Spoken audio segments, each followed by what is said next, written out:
اس clip میں آپ قرآن پاک کی سورہ نمل کی آیت نمبر 83 سے 93 تک کی تلاوت، ترجمہ اور تفسیر قرآن صراط الجنان سماعت فرمائیں گے۔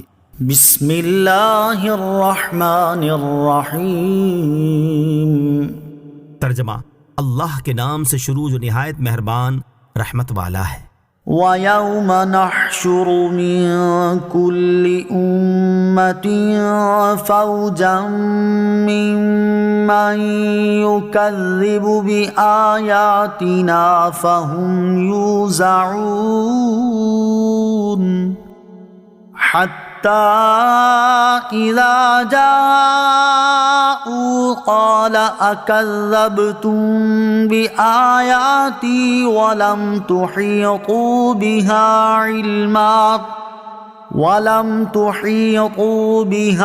عِلْمًا أَمْ مَاذَا كُنتُمْ تَعْمَلُونَ۔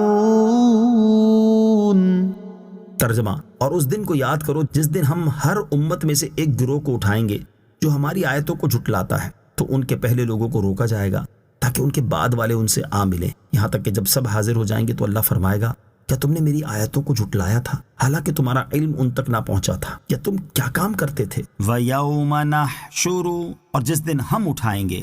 یہاں سے قیامت کے بارے میں بیان فرمایا جا رہا ہے۔ اس آیت اور اس کے بعد والی آیت کا خلاصہ یہ ہے کہ جس دن ہم ہر امت میں سے گروہ کو اٹھائیں گے جو انبیاء کرام علیہ السلام پر نازل کردہ ہماری آیتوں کو جھٹلاتا ہے، تو ان کے پہلے لوگوں کو روکا جائے گا تاکہ ان کے بعد والے ان سے آ ملیں، پھر انہیں حساب کی جگہ کی طرف چلایا جائے گا، یہاں تک کہ جب سب حساب کی جگہ میں حاضر ہو جائیں گے تو اللہ تعالیٰ ان سے فرمائے گا، کیا تم نے میرے رسولوں پر نازل کردہ میری آیتوں کو جھٹلایا تھا حالانکہ تمہارا علم ان تک نہ پہنچا تھا اور تم نے ان کی معرفت حاصل نہ کی تھی اور بغیر سوچے سمجھے ہی ان آیتوں کا انکار کر دیا؟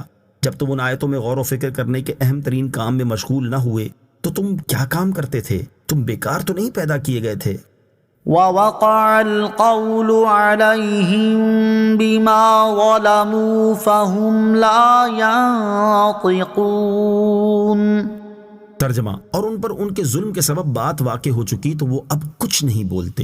وَوَقَعَ الْقَوْلُ عَلَيْهِمْ، اور ان پر بات واقع ہو چکی، یعنی ان کے شرک کے سبب ان پر عذاب ثابت ہو چکا تو وہ اب کچھ نہیں بولتے کیونکہ ان کے لیے کوئی حجت اور کوئی گفتگو باقی نہیں ہے۔ اس آیت کا ایک معنی یہ بھی بیان کیا گیا ہے کہ اللہ تعالیٰ کی آیتوں کو جھٹلانے کی وجہ سے ان پر عذاب اس طرح چھا جائے گا کہ وہ بول نہ سکیں گے۔ اس آیت سے معلوم ہوا کہ قیامت کے دن کفار پر ایک وقت ایسا آئے گا جب وہ بول نہ سکیں گے۔ أَلَمْ يَرَوْا أَنَّا جَعَلْنَا اللَّيْلَ لِيَسْكُنُوا فِيهِ وَالنَّهَارَ مُبْصِرًا إِنَّ فِي ذَلِكَ لَآيَاتٍ لِقَوْمٍ يُؤْمِنُونَ۔ ترجمہ: کیا انہوں نے نہ دیکھا کہ ہم نے رات بنائی تاکہ وہ اس میں آرام کریں اور دن کو آنکھیں کھولنے والا بنایا؟ بے شک اس میں ان لوگوں کے لیے ضرور نشانیاں ہیں جو ایمان رکھتے ہیں۔ الم یرو، کیا انہوں نے نہ دیکھا؟ اس آیت میں مرنے کے بعد دوبارہ اٹھائے جانے پر دلیل ہے، کیونکہ جو دن کی روشنی کو رات کی تاریکی سے اور رات کی تاریکی کو دن کی روشنی سے بدلنے پر قادر ہے، وہ مردے کو زندہ کرنے پر بھی قادر ہے۔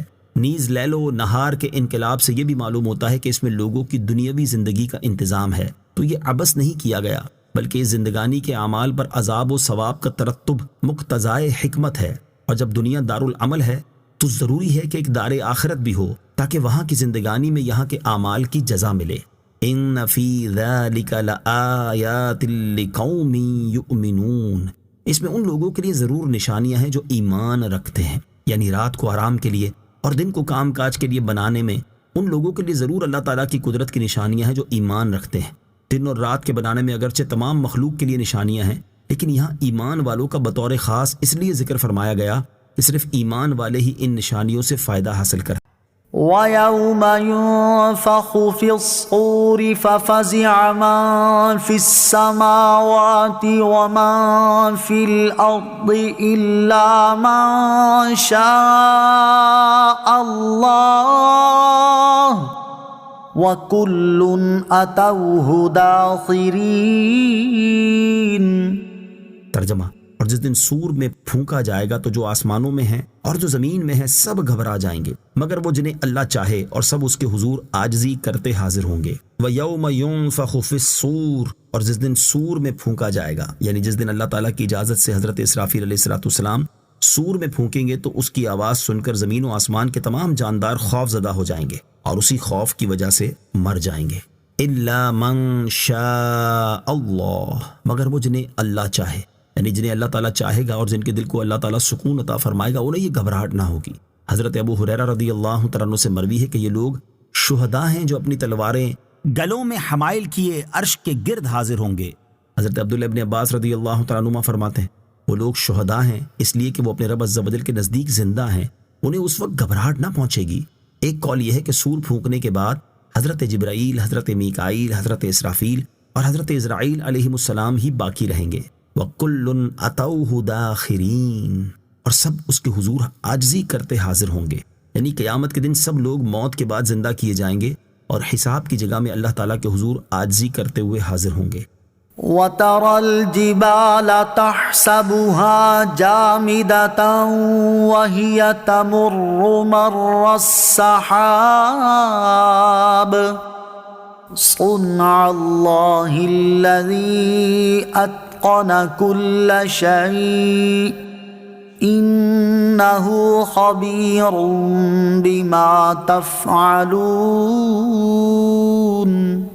ترجمہ، اور تو پہاڑوں کو دیکھے گا انہیں جمے ہوئے خیال کرے گا حالانکہ وہ بادل کے چلنے کی طرح چل رہے ہوں گے۔ یہ اس اللہ کی کاریگری ہے جس نے ہر چیز کو مضبوط کیا، بے شک وہ تمہارے کاموں سے خبردار ہے۔ وَتَرَى الْجِبَالَ، اور تو پہاڑوں کو دیکھے گا۔ اس آیت کا معنی یہ ہے کہ سور پھونکنے کے وقت پہاڑ اپنی بڑی جسامت کی وجہ سے دیکھنے میں تو اپنی جگہ ثابت اور قائم معلوم ہوں گے، اور حقیقت میں وہ بادلوں کی طرح انتہائی تیز چلتے ہوں گے۔ جیسا کہ بادل وغیرہ بڑے جسم چلتے تو ہیں لیکن حرکت کرتے ہوئے معلوم نہیں ہوتے، یہاں تک کہ وہ پہاڑ زمین پر گر کر اس کے برابر ہو جائیں گے، پھر ریزہ ریزہ ہو کر بکھر جائیں گے۔ من جاء بالحسنة فله خير منها وهم من فزع يومئذ آمنون ومن جاء بالسيئة فكبت وجوههم في النار هل تجزون إلا ما كنتم تعملون۔ ترجمہ، جو نیکی لائے اس کے لیے اس سے بہتر صلہ ہے، اور وہ اس دن کی گھبراہٹ سے امن و چین میں ہوں گے، اور جو برائی لائے گا تو ان کے چہرے آگ میں الٹے کر دیے جائیں گے۔ اے لوگو، تمہیں تمہارے اعمال ہی کا بدلہ دیا جائے گا۔ من جاء بالحسنہ، جو نیکی لائے۔ نیکی سے مراد کلمہ توحید کی شہادت ہے۔ بعض مفسرین نے فرمایا کہ اس سے مراد عمل میں اخلاص ہے، اور بعض نے کہا کہ اس سے مراد ہر وہ نیکی ہے جو اللہ تعالیٰ کے لیے ہو۔ آیت کا خلاصہ یہ ہے کہ جو نیکی لائے اس کے لیے اس سے بہتر صلہ یعنی جنت اور ثواب ہے، اور وہ نیک لوگ قیامت کے دن کی اس گھبراہٹ سے امن و چین میں ہوں گے جو عذاب کے خوف کی وجہ سے ہوگی۔ یاد رہے کہ یہاں جس گھبراہٹ کا ذکر ہے وہ اس گھبراہٹ کے علاوہ ہے جس کا اوپر کی آیت میں ذکر ہوا ہے۔ وَمَن جَاءَ بِالسَّيِّئَةِ، اور جو برائی لائے گا۔ یہاں برائی سے مراد شرک ہے۔ آیت کا خلاصہ یہ ہے کہ جو شرک لائیں گے وہ اوندھے منہ آگ میں ڈالے جائیں گے، اور جہنم کے خازن ان سے کہیں گے تمہیں تمہارے شرک اور گناہوں ہی کا بدلہ دیا جائے گا۔ انما امرت ان اعبد رب هذه البلدة الذي حرمها وله كل شيء وامرت ان اكون من المسلمين۔ ترجمہ، مجھے تو یہی حکم ہوا ہے کہ میں اس شہر مکہ کے رب کی عبادت کروں جس نے اسے حرمت والا بنایا ہے، اور ہر شے اسی کی ملکیت ہے، اور مجھے حکم ہوا ہے کہ فرما برداروں میں سے رہوں۔ انما امرت، مجھے تو یہی حکم ہوا ہے۔ قیامت کے ابتدائی واقعات اور قیامت قائم ہونے کے بعد کے چند احوال بیان کرنے کے بعد اللہ تعالیٰ نے اپنے حبیب علیہ الصلوۃ والسلام سے فرمایا آپ فرما دیجئے مجھے تو یہی حکم ہوا ہے کہ میں اس شہر مکہ کے رب عز و جل کی عبادت کروں، اور اپنی عبادت اس رب عز و جل کے ساتھ خاص کروں جس نے اسے حرمت والا بنایا ہے، کہ وہاں نہ کسی انسان کا خون بہایا جائے، نہ کوئی شکار مارا جائے، نہ وہاں کی گھاس کاٹی جائے، اور ہر شے حقیقی طور پر اسی کی ملکیت ہے، اور اس ملکیت میں اس کا کوئی شریک نہیں، اور مجھے یہ حکم ہوا ہے کہ فرما برداروں میں سے رہوں۔ آیت میں مکہ مکرمہ کا ذکر اس لیے ہوا ہے کہ وہ نبی کریم علیہ الصلوۃ والسلام کا وطن اور وحی نازل ہونے کی جگہ ہے۔ وَأَنْ أَتْلُوَ الْقُرْآنَ فمن اهتدى فإنما يهتدي لنفسه ومن ضل فقل إنما أنا من المنذرين وقل الحمد لله سيريكم آياته فتعرفونها وما ربك بغافل عما تعملون۔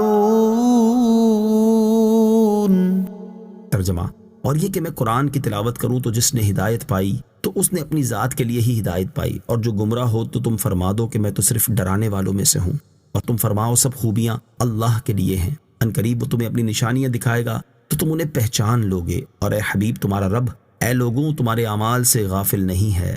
وَأَنْ أَتْلُوَ الْقُرْآنَ، اور یہ کہ میں قرآن کی تلاوت کروں، یعنی اور مجھے یہ حکم ہوا ہے کہ میں مخلوق خدا کو ایمان کی دعوت دینے کے لیے قرآن کی تلاوت کرتا رہوں تاکہ اس کے حقائق مجھ پر ظاہر ہوتے رہیں۔